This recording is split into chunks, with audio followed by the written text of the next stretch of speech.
तो बच्चों कैसे हैं आप सब। बहुत बहुत स्वागत है आपका आज की इस वीडियो में। आज का ये वीडियो क्लास 12th के बच्चों के लिए बहुत ज़्यादा खास होने वाला है, क्योंकि इस वीडियो में हम लोग देखने वाले हैं क्लास 12th का जो आपका हिंदी ऐच्छिक विषय है, जिसको आप हिंदी इलेक्टिव भी बोलते हैं। इसका एक इम्पॉर्टेंट सैम्पल क्वेश्चन पेपर इस वीडियो में हम लोग देखने वाले हैं। और ये हमारा हिंदी का 14वां सैम्पल पेपर का पार्ट 2 वाला वीडियो होने वाला है। जी हाँ बच्चों, इस सैम्पल पेपर का पार्ट 1 का वीडियो अगर अभी तक आपने नहीं देखा है तो उसका लिंक मैं आपको डिस्क्रिप्शन बॉक्स में दे दूंगा। उस पर क्लिक करके पार्ट 1 वाला वीडियो जरूर देख लीजिएगा। अगर आपने पार्ट 1 वाला वीडियो देख लिया है तो इस वीडियो को पूरा जरूर देखिएगा। आपका जो एग्जाम कल होने वाला है उसके अंदर आपको बहुत ज़्यादा मदद करेगा। इससे पहले हमने आपका हिंदी का सारा कंटेंट आपको अवेलेबल करवा दिया है। जैसे आपका अंतरा प्लस में अंतराल वाली जो बुक है उसके इंपॉर्टेंट क्वेश्चंस अवेलेबल करवाए गए हैं। वन शॉट वाला वीडियो करके आपको मिल जाएगा, वो देख लीजिएगा।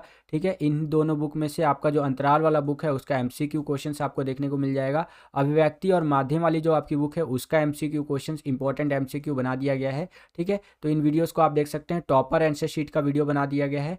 तो ये सारा कंटेंट आप देख करके जाइएगा, सारी वीडियोस आप देख करके जाइएगा। कल के एग्जाम में आपको बहुत ज़्यादा हेल्प करेंगे बच्चों ये। ठीक है, चलिए वीडियो को शुरू करते हैं। लेकिन आगे बढ़ने से पहले एक इम्पॉर्टेंट अपडेट है बच्चों, उसको थोड़ा सा ध्यान से सुनिएगा। हम आपके लिए लेकर के आए हैं हिंदी के 20 सैम्पल पेपर्स। जी हाँ बच्चों, 20 सैम्पल पेपर हिंदी के हमने आपके लिए बनाए हैं। अगर आप इन सैम्पल पेपर्स को लेंगे और अपनी तैयारी करेंगे तो आप अपने बोर्ड एग्जाम की तैयारी को नेक्स्ट लेवल पर ले जा सकते हैं। कल ही आपका पेपर है हिंदी का, तो मैं आपको बहुत ज़्यादा रिकमेंड करूँगा कि इन सैम्पल पेपर्स को लीजिए और अपनी तैयारी कीजिए। इन सैम्पल पेपर्स को लेने के लिए आपको इस व्हाट्सअप नंबर पर कॉन्टैक्ट करना है। वैसे तो इनका जो प्राइस है वो 199 रुपीज़ है, लेकिन अभी अगर आप लेते हैं तो 50% का छूट यानी डिस्काउंट देखने को मिलेगा। केवल 99 रुपीज़ में आपको जो है 20 सैम्पल पेपर देखने को मिल जाएंगे। ठीक है, तो आज ही इन सैम्पल पेपर्स को लीजिए और अपनी तैयारी को बेहतर बनाइए बच्चों। ठीक है, अगर आप हिंदी का और पॉलिटिकल का और हिस्ट्री का इन तीनों का कॉम्बो लेते हैं तो आपको केवल 269 रुपीज़ में तीनों सब्जेक्ट का मिल जाएगा। और इस हिसाब से 60 सैम्पल पेपर आपको केवल इतने सस्ते में मिल रहा है। सोच रहे हैं आप, इन सैम्पल पेपर्स के अगर आप तैयारी कर लेते हैं तब तो भैया बहुत अच्छा एग्जाम आपका जाने वाला है। अगर आप हिंदी का सेपरेटली लेना चाहते हैं तो 99 रुपीज़ में आपको 20 सैम्पल पेपर देखने को मिल जाएगा विद सॉल्यूशन के साथ। उनको जरूर लीजिए और अपनी तैयारी को नेक्स्ट लेवल पर लेकर जाइए। ठीक है, चलिए आगे चलते हैं। तो अब हम लोग आ गए हैं खंड ब यानी सेक्शन बी के अंदर, जिसके अंदर वर्णनात्मक प्रकार के जो प्रश्न होते हैं हमसे पूछे जाएंगे और उसका उत्तर हमें देना है। तो चलिए देखते हैं एक एक करके क्वेश्चंस को। यहाँ पर 7वां क्वेश्चन आप देख सकते हैं, कुछ इस तरह से है। निम्नलिखित में से किसी एक विषय पर 120 शब्दों में रचनात्मक लेख लिखिए। 3 टॉपिक आपको यहाँ पर दे दिया है, तीनों में से किसी एक पर आपको रचनात्मक लेख लिखना है 120 शब्दों में। तो जो पहला वाला टॉपिक आपका यहाँ पर दिया गया है, बारिश की वह सुबह, इसके ऊपर मैंने यहाँ पर आपको रचनात्मक लेख लिख करके दिखाया है। ध्यान रखिएगा, रचनात्मक लेख में क्या होता है, निबंध की तरह ही होता है। इसके अंदर थोड़ा सा आपको अपना क्रिएटिविटी यानी रचनात्मकता ऐड करनी होती है। यहाँ पर जो मेरे विचार है वो मैंने आपको यहाँ पर लिख के दिखाया है। आपको क्या करना है, आपके जो खुद के विचार है वो रचनात्मक लेख के अंदर लिख करके आपको बताना है बच्चों। ठीक है, तो इस तरह से मैंने लिखा है। सबसे पहले जो टॉपिक लिख दिया, बारिश की वह सुबह। फिर उसके बाद यहाँ लिखना मैंने पूरा शुरू कर दिया। जैसे सुबह अचानक से बारिश लगने जो सो कि लगना कहा जाए तो उस दिन की बात ही अलग थी। अगले दिन मुझे अपनी नौकरी के पहले दिन के लिए जाना था। मैं बहुत खुश था। सारी रात मुझे नींद नहीं आ रही थी। जैसे तैसे मुझे नींद आई। अब सुबह आँख खुली तब बहुत बारिश हो रही थी। बाहर मुझे बारिश देखकर डर लग रहा था कि आप मैं कैसे जाऊँगा। ठीक है, अब मैं यहाँ पर कैसे जाऊँगा। मेरा ऑफिस मेरे घर से दूर एवं गाँव में था। ठीक है, रास्ता कच्चा था।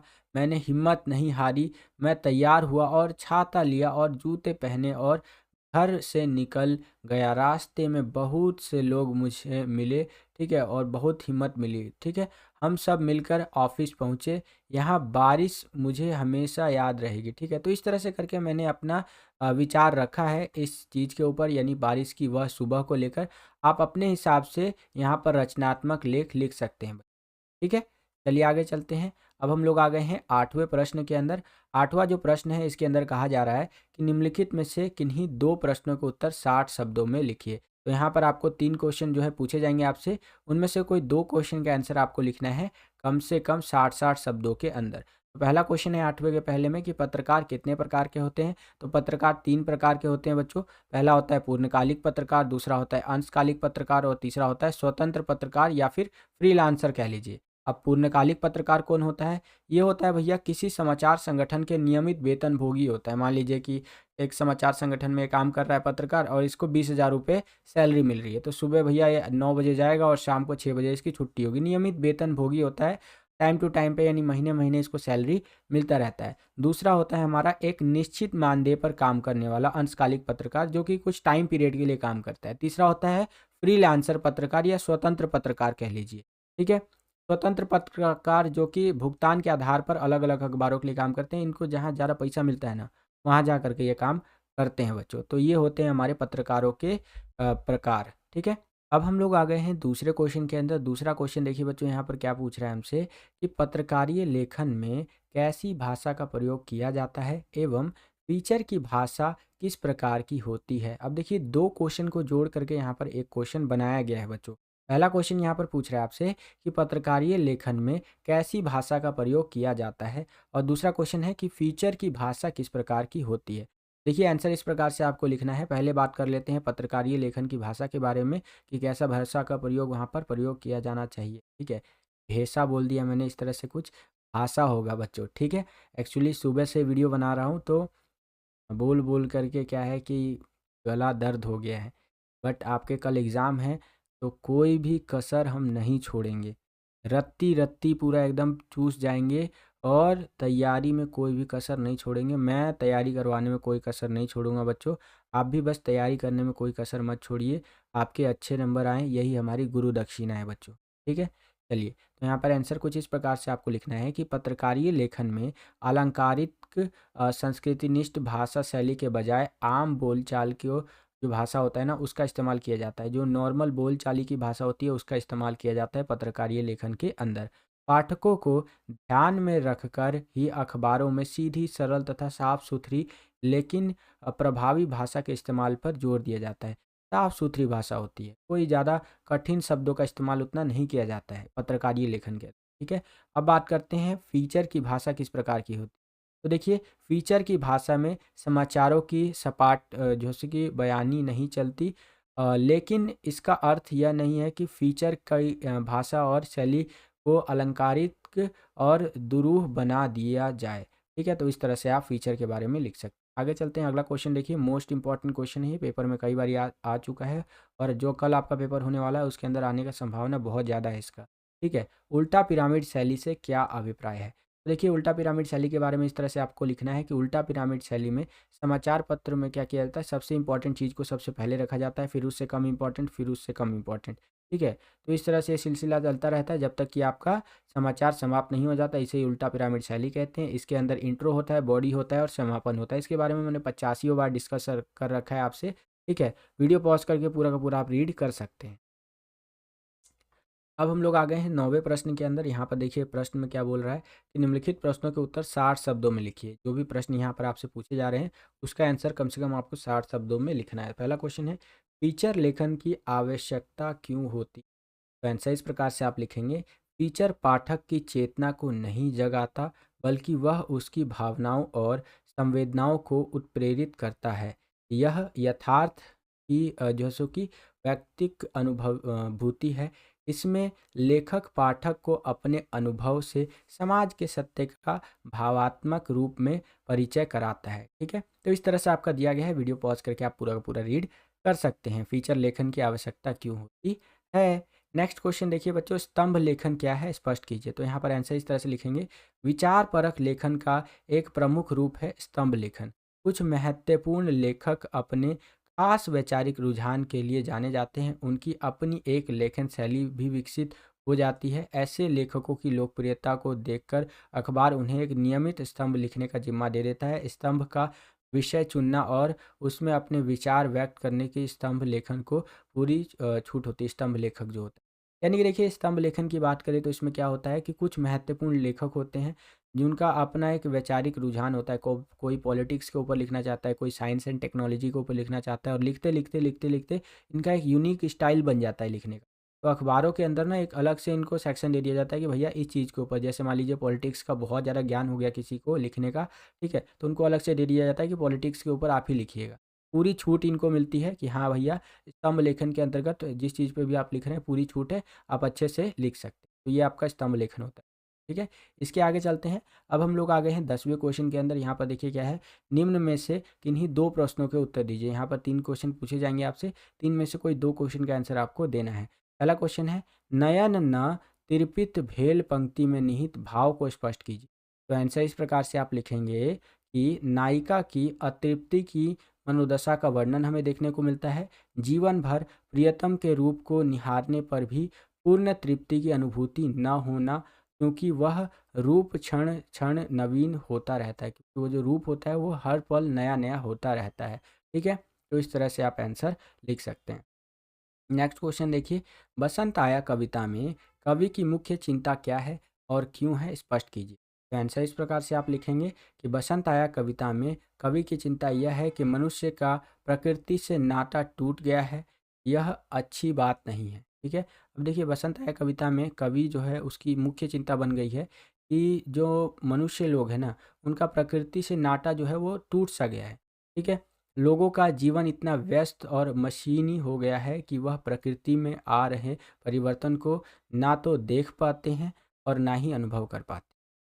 लोग इतने ज़्यादा बिजी हो गए ना आज के टाइम पे, प्रकृति में जो ये परिवर्तन आ रहा है ना, उसको ना तो वो देख पाते हैं और ना ही उसको अनुभव कर पाते हैं।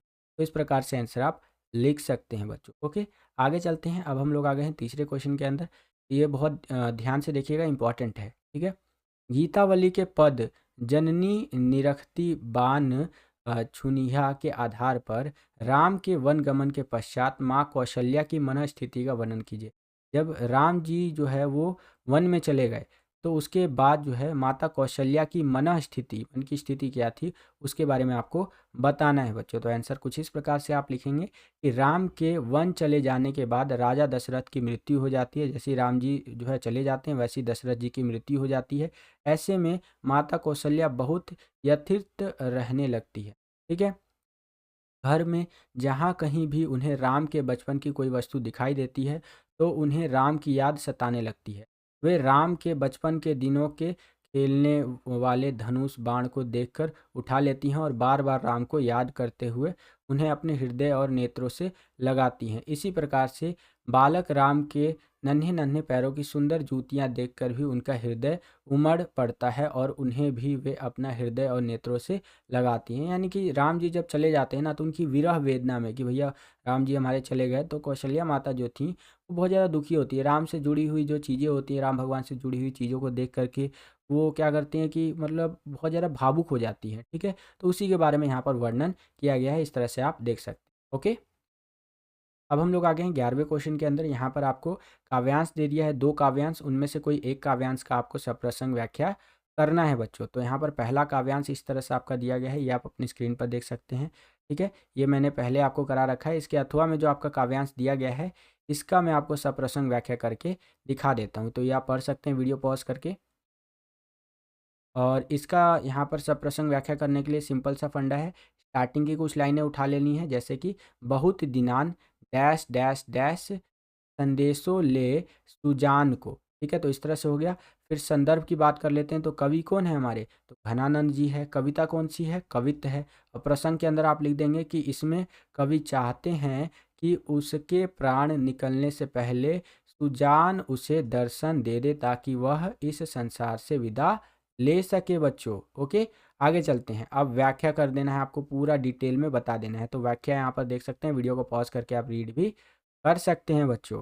ठीक है, चलिए आगे चलते हैं। अब यहाँ पर आपको काव्यागत विशेषताएं दी गई हैं, जैसे कि कवि के हृदय की व्याकुलता और वियोग का सजीव चित्रण किया गया है। यहाँ पर कवि अपनी प्रेमिका के वियोग में मरणासन स्थिति में पहुँच गया है और ब्रज भाषा का सुंदर प्रयोग देखने को मिला है। कवित्त छंद है, वियोग श्रृंगार रस का हमें यहाँ पर प्रयोग देखने को मिला है बच्चों। तो इस तरह से काव्यागत विशेषताएं आप लिख सकते हैं। कुछ और चीज़ें भी है, आप यहाँ वीडियो पॉज करके देख भी सकते हैं।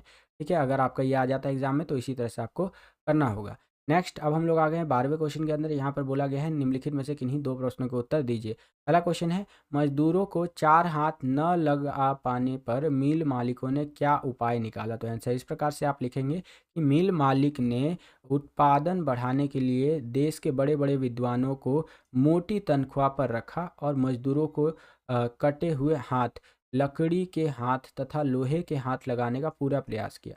ठीक है कि मजदूरों के हाथ जो कटे हुए हैं उनका लकड़ी का हाथ या लोहे का हाथ लगा देते हैं, परंतु इन सब से कोई लाभ नहीं हुआ, इससे कोई फ़ायदा नहीं हुआ और अंत में मजदूर मर गए बच्चों। ठीक है, मजदूरों के 4 हाथ ना लगा पाने पर मिल मालिक ने मजदूरों की मजदूरी को आधा करने पर अपना उद्देश्य में सफलता प्राप्त की। ठीक है, अब भैया उनके 4 हाथ लग ही नहीं पाया, इनका प्रोडक्शन नहीं बढ़ पाया, तो ये उनकी मजदूरी को आधा करने लगे और आधा करने में ये सफल भी हुए। तो उसके बारे में यहाँ पर बताया गया है। आशा करता हूँ कि आपको समझ में आया होगा। नेक्स्ट क्वेश्चन देखिए, बथुआ साग खाकर कब तक जीऊं, संवदिया कहानी के आधार पर कथन का आशय स्पष्ट कीजिए। तो इसका आशय ये है कि बड़ी बहुरिया का अभाव में जीना, घर में कोई सहारा नहीं था, मायके संदेश भेजनी चाहती थी वो। ठीक है, और हरगोविंद को अपनी व्यथा सुनाती है। ठीक है, तो इस तरह से आंसर आपको लिखना है। नेक्स्ट क्वेश्चन, प्रकृति के कारण विस्थापन और औद्योगिकीकरण के कारण विस्थापन में क्या अंतर होता है बताइए। तो आप लिखा हुआ पढ़ सकते हैं, मैं आपको समझा देता हूँ। देखिए, जब प्रकृति के कारण कोई व्यक्ति अपना घर छोड़ करके जाता है, तो जब प्राकृतिक आपदा टल जाती है, जैसे मान लीजिए कि बाढ़ आ गया, ठीक है, तो कुछ टाइम बाद बाढ़ जो है ख़त्म हो जाएगा, तो वापस से वो अपने घर पर आ सकते हैं और उसको रिनोवेट कर सकते हैं और रह सकते हैं। लेकिन औद्योगिकीकरण के कारण जब कोई व्यक्ति अपने घर से जाते हैं, कोई फैमिली जाती है, तो वो दोबारा नहीं आ पाते, क्योंकि उनके घर के जगह पर अब फैक्ट्री वगैरह बन चुकी है। ठीक है, तो इसे ही प्रकृति के कारण विस्थापन और औद्योगिकीकरण के कारण विस्थापन कहते हैं। ठीक है, और जो लोग औद्योगिकीकरण के कारण विस्थापित होते हैं, इन्हीं लोगों को आधुनिक भारत के नए शरणार्थी भी कहा गया है। ठीक है, इसके ऊपर अलग से क्वेश्चन बन सकता है कि आधुनिक भारत के नए शरणार्थी किन्हें कहा गया है। तो वे लोग जो औद्योगिकीकरण के कारण विस्थापित होते हैं, इन्हें ही आधुनिक भारत के नए शरणार्थी कहा गया है बच्चों। ठीक है, आगे चलते हैं। अब हम लोग आ गए हैं 13वें क्वेश्चन के अंदर। यहाँ पर आपको 2 गद्यांश दिया गया है, दोनों में से किसी एक की सप्रसंग व्याख्या आपको करनी है। ये जो पहला वाला गद्यांश है धर्म के रहस्य को लेकर के, इसका सप्रसंग व्याख्या मैंने प्रीवियस जो 13वें सैंपल पेपर का वीडियो बनाया था उसके अंदर कर रखा है। इसके अथवा में जो आपका गद्यांश दिया गया है, इसका मैं आपको सप्रसंग व्याख्या करके बता देता हूँ। ठीक है, इस तरह से दिया गया है कि आज का कबूतर डैश डैश डैश डैश तेज पिंड से। ठीक है, मतलब मैंने यहाँ पर स्टार्टिंग की लाइन और एंडिंग की लाइन ले ली है। फिर संदर्भ में आ जाइए, पाठ कौन सा है, ढेले चुन लो। लेखक कौन है हमारे, पंडित चंद्रधर शर्मा गुलेरी जी है। प्रसंग में आप लिख देंगे, लेखक ने लोक जीवन में व्याप्त अंधविश्वास से भरी हुई मान्यताओं का खंडन किया है यहाँ पर। फिर पूरा का पूरा व्याख्या यहाँ पर कर सकते हैं बच्चों। ठीक है, ये आप देख सकते हैं अपनी स्क्रीन पर। फिर लास्ट में आपको विशेष के अंदर बता देना है भाषा कौन सी प्रयोग हुई है यहाँ पर। तो आम बोलचाल की सरल व सहज भाषा का प्रयोग देखने को मिला है। शब्द भंडार में हमारा तद्भव शब्द प्रधान खड़ी बोली का प्रयोग देखने को मिला है। शब्द शक्ति की बात करें तो लक्षणा शब्द शक्ति एवं व्यंजना शब्द शक्ति का प्रयोग हुआ है। शैली की बात करें तो विचारात्मक और व्यंग्यात्मक शैली का प्रयोग हुआ है बच्चों। ठीक है, तो इस तरह से आप लिख सकते हैं। आगे चलते हैं। अब हम लोग आ गए हैं 14वें क्वेश्चन के अंदर। यहाँ पर आपको 2 क्वेश्चन दिए हुए रहेंगे, 2 में से कोई एक क्वेश्चन का आपको जवाब देना है 60 शब्दों के अंदर। पहला क्वेश्चन है कि आज के इंजीनियरों की सोच यह है कि वे पानी का प्रबंध करना पहले से बेहतर जानते हैं, क्या ऐसा मानना ठीक है। तो बिल्कुल भी ठीक नहीं है भैया, यह महज एक गलतफहमी है। रिनेसा से बहुत पहले राजा विक्रमादित्य, भोज और मुंज आदि ने भविष्य में जल संकट की समस्या को भाप लिया। ठीक है, तो जो राजा विक्रमादित्य थे, भोज थे, मुंज थे, इन्होंने ये पहले ही भाप लिया कि भैया भविष्य के अंदर पानी की दिक्कत होने वाली है, पानी की किल्लत होने वाली है। इसीलिए उन्होंने वर्षा के जल का समुचित संरक्षण करने के लिए बड़े बड़े तालाब, बावड़ियाँ और कुएं बनवाए। ठीक है, इसीलिए इन्होंने क्या किया, इनको पता चल गया कि फ्यूचर में पानी की दिक्कत होगी, इसीलिए इन्होंने बड़े बड़े तालाब, कुएं और बावड़ियों का निर्माण करवाया। परंतु आज के तथाकथित होशियार इंजीनियरों ने तालाबों को गाद से भर दिया और नदी नालों के जल को भी दूषित कर दिया। इन्होंने, आज के जो होशियार इंजीनियर हैं, उन्होंने क्या किया कि तालाब को भर दिया, उस पर घर और बनाओ या कुछ ऐसे बनाओ।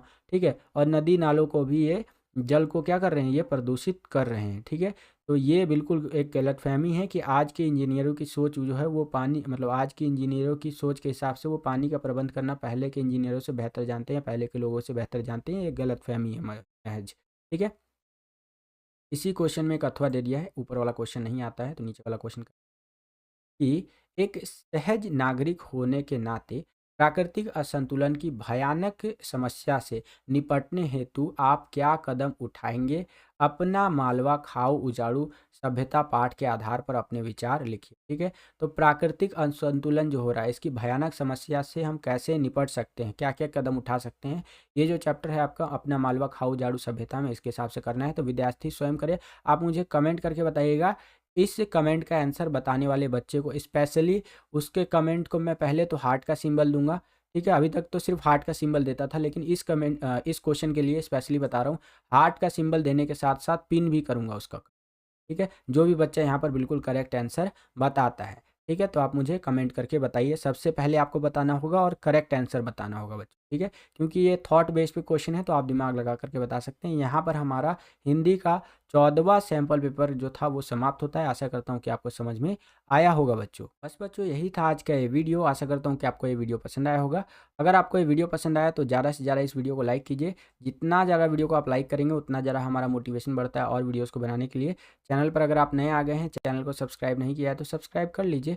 इसी तरह की वीडियोस हम आपके लिए लेकर के आते रहते हैं। जैसे ही आप चैनल को सब्सक्राइब करेंगे, बगल में आपको बेल का घंटी या घंटा कुछ भी कह सकते हैं उसका आइकन देखने को मिलेगा।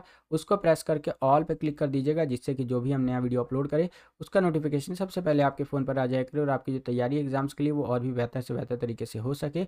अगर आप अपने हिंदी के बोर्ड एग्जाम की तैयारी को और बेहतर बनाना चाहते हैं तो हिंदी के लिए हम लोग ने दो कह रहा हूँ मैं भी, 20 सैम्पल पेपर रेडी कर रखे हैं बच्चों। ठीक है, अगर आप इन 20 सैम्पल पेपर को लेते हैं और अपनी तैयारी करते हैं तो अपनी तैयारी को और बेहतर आप बना सकते हैं, नेक्स्ट लेवल पर ले जा सकते हैं। 20 सैम्पल पेपर को लेने के लिए आपको ये व्हाट्सअप नंबर दिया गया है, इस पर आपको कॉन्टैक्ट करना पड़ेगा। ठीक है, वैसे तो इसका जो प्राइस है वो 199 रुपये है, लेकिन अभी अगर आप लेते हैं तो केवल 99 रुपीज़ में आपको 20 सैम्पल पेपर देखने को मिल जाएगा। 50% का भारी छूट अभी आपको देखने को मिलेगा। ठीक है, उसके लिए आपको ये कूपन कोड एक यूज़ करना पड़ेगा, उनको बताना पड़ेगा VSP07, जिससे कि आपको यहाँ पर 50% का ऑफ देखने को मिल जाए। तो आज ही इन सैम्पल पेपर्स को लीजिए और अपने एग्जाम की तैयारी को और बेहतर बनाइए। मिलता हूँ आपसे अगली वीडियो में, तब तक के लिए खुश रहिए, खुश रखिए सभी को। जय हिंद, वंदे मातरम।